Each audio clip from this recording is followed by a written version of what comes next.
میں جب مر جاؤں تو میری الگ پہچان لکھ دینا، لہو سے میری پیشانی پہ ہندوستان لکھ بدن اوڑے ہوئے میں بدن اوڑے ہوئے اس کا کھڑا ہوں سوگوار، میں بدن اوڑے ہوئے اس کا کھڑا ہوں سوگوار، وہ یہاں زندہ ہے پھر کس کو دفنایا گیا، وہ یہاں زندہ ہے پھر کس کو دفنایا گیا۔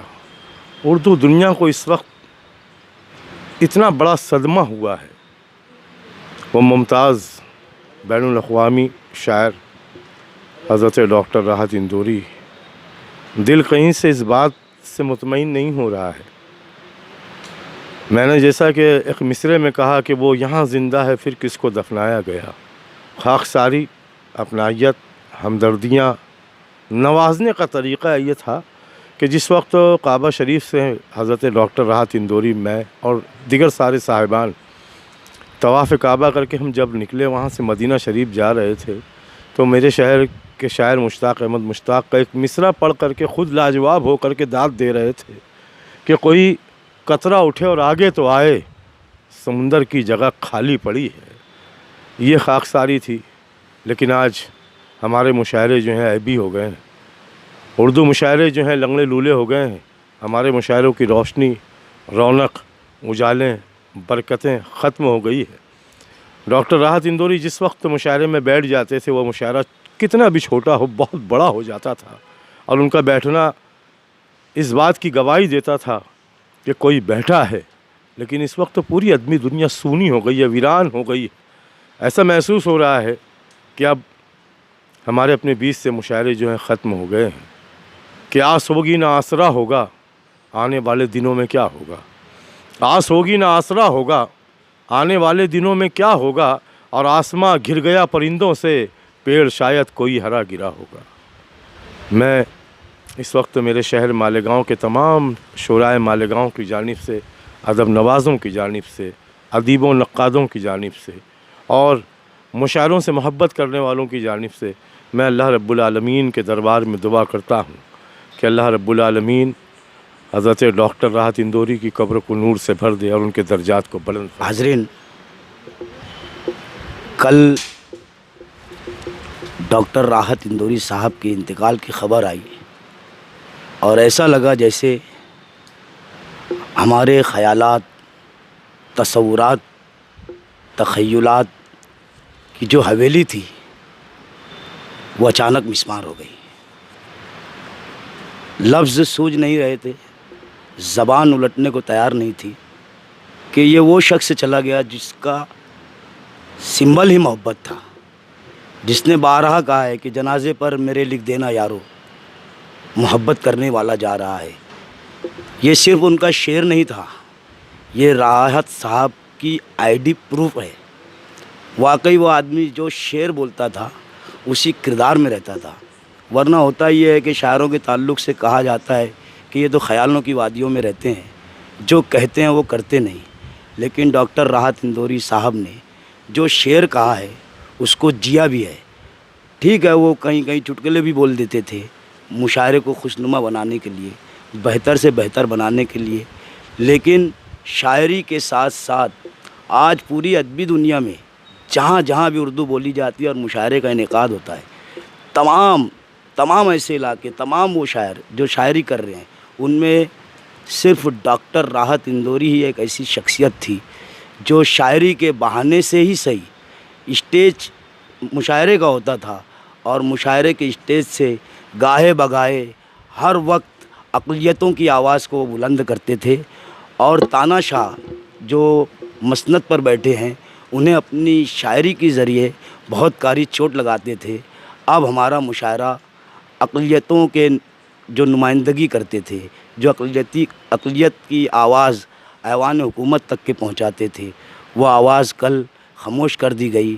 لیکن ایک آواز کا خاموش ہو جانا بہت بڑا گہرا سناٹا پیدا کرتا ہے، اور وہ سناٹا اتنا طاقتور ہوتا ہے کہ کسی کی گفتگو سے زیادہ اس کے اندر جان ہوتی ہے۔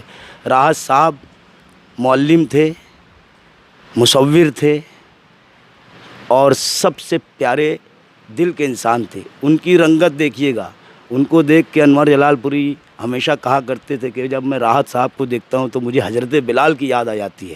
جس طرح حضرت بلال حضور صلی اللہ علیہ وسلم کی مجلس میں سب سے مقبول تھے، اسی طرح ہمارے ڈاکٹر راحت اندوری صاحب پوری ادبی دنیا میں ایماندار، سچے اور اپنے وعدے کے پکے. جو کہہ دیا انہوں نے کہا کہ ہمارے منہ سے جو نکلے وہی صداقت ہے، ہمارے منہ سے جو نکلے وہی صداقت ہے، ہمارے منہ میں تمہاری زبان تھوڑی ہے. اپنی زبان سے اپنی ذمہ داریوں پر ہمیشہ انہوں نے، اگر حکومت نے کوئی بھی ایسا کام جس سے اقلیت کو دھچکا پہنچ رہا ہے اس کے خلاف ہمیشہ احتجاجی نعرہ بلند کیا. اسی لیے ہم اکثر کہتے تھے کہ راحت اندوری جو ہے انکاری لہجے کے انقلابی شاعر ہیں. انہوں نے شاعری کے ساتھ ساتھ سماج میں پنپنے والی برائیوں پہ بھی چوٹ کی ہے، لیکن بڑے لطیف انداز سے. ہم تو بہت چھوٹے ہیں، بند رکھتے ہیں زباں، منہ نہیں کھولا کرتے، چاند کے سامنے تارے نہیں بولا کرتے. آج وہ ہمارے بظاہر ان کا جسم آج سپرد خاک ہو چکا ہے، لیکن وہ خاک کے ذروں میں نہیں تقسیم ہوئے، بلکہ ہم جیسے جتنے ان کے چاہنے والے، ماننے والے، پیار کرنے والے لوگ ہیں، راحت صاحب ہمارے اندر زندہ رہیں گے، ہمارے لہو کی بوند بن کر. اور ہم کوشش کریں گے کہ ہم ان کے نام کو، ان کے کام کو اپنی شاعری کے ذریعے آگے بڑھائیں، اور لوگ یہ کہہ سکیں کہ نہیں، راحت اندوری کا سفر ختم نہیں ہوا. راحت اندوری کا ادبی سفر آج بھی جاری ہے. جہاں جہاں مشاعرے ہوں گے الحمدللہ انشاءاللہ راحت اندوری کی یاد ہر ایک کو آئے گی.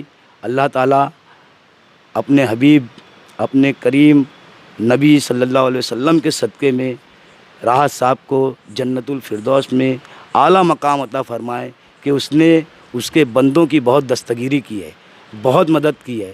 اور اب میں یہ کہنا چاہوں گا کہ یہ خلا ایسا ہے جس کا کوئی بھرپائی نہیں ہو سکتی، اسے کوئی پاٹ نہیں سکتا. وہ اپنی ذات میں یکتا و یگانہ تھے. اب ڈھونڈا کریں گے جام و پیمانہ مجھے، راحت صاحب کی بس ہمارے ساتھ اب یاد ہے. مشاعرے کئی طریقے کے ہوتے ہیں، لیکن ہر مشاعرے میں ایک مردانہ آواز گونجتی تھی، وہ مرد قلندر راحت اندوری کی مردانہ آواز تھی. اور ہمیں بہت افسوس کے ساتھ کہنا پڑ رہا ہے کہ مشاعرہ ایک مرد کی آواز سے خالی ہو گیا. اللہ تعالیٰ راحت صاحب کو ان کے کام کے عوض، ان کی ہمدردیوں کے عوض، ان کی محبتوں کے عوض، ان کی شفقتوں کے عوض جو ہم جیسے شعراء کے ساتھ کرتے تھے، اللہ انہیں بہتر سے بہتر جنت المقام میں، جنت میں مقام عطا فرمائے، اور لواحقین کو صبر جمیل عطا فرمائے.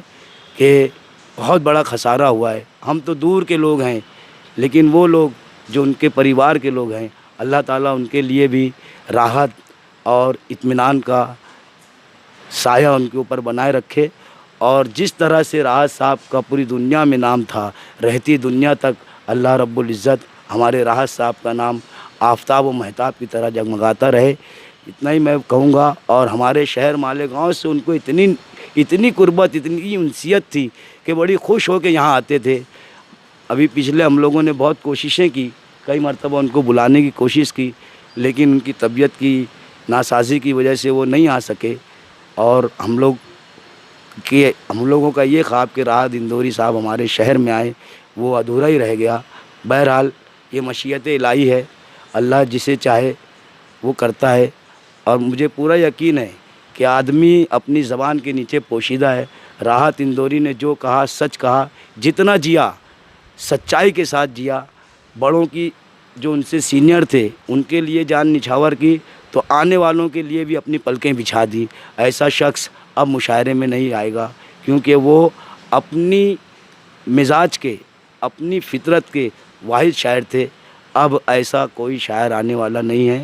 اللہ تعالیٰ انہیں اپنے قرب خاص میں جگہ دے. بس اتنا ہی کہوں گا. اور ہم لوگوں سے جب بھی ہو سکے گا ہم اس نام کو زندہ رکھنے کی پوری کوشش کریں گے. اور ہم کیا کریں گے، انہوں نے ایسے کام کیے ہیں کہ رہتی دنیا تک کہ انشاءاللہ راحت اندوری کا نام شعر و ادب کے حوالے سے پوری ادبی دنیا میں جانا پہچانا جائے گا. بہت شکریہ. آپ لوگوں سے بھی گزارش ہے کہ آپ لوگ بھی ان کے لیے دعائیں مغفرت کریں کہ اب ان کے پاس یہ باتیں نہیں، صرف وہی پہنچ سکتا ہے جو ہم ان کے لیے اصال ثواب کے لیے کریں. پھر ایک بار میں کہوں گا تمام ادبی دنیا سے کہ سوگوار ہونے سے بہتر ہے کہ ہم ان کے لیے کچھ کار خیر کریں تاکہ ان تک کہ وہ چیز پہنچے.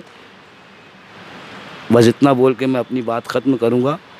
اللہ سب کو سلامت رکھے اور راحت صاحب کو بلند درجات عطا فرمائے. آمین.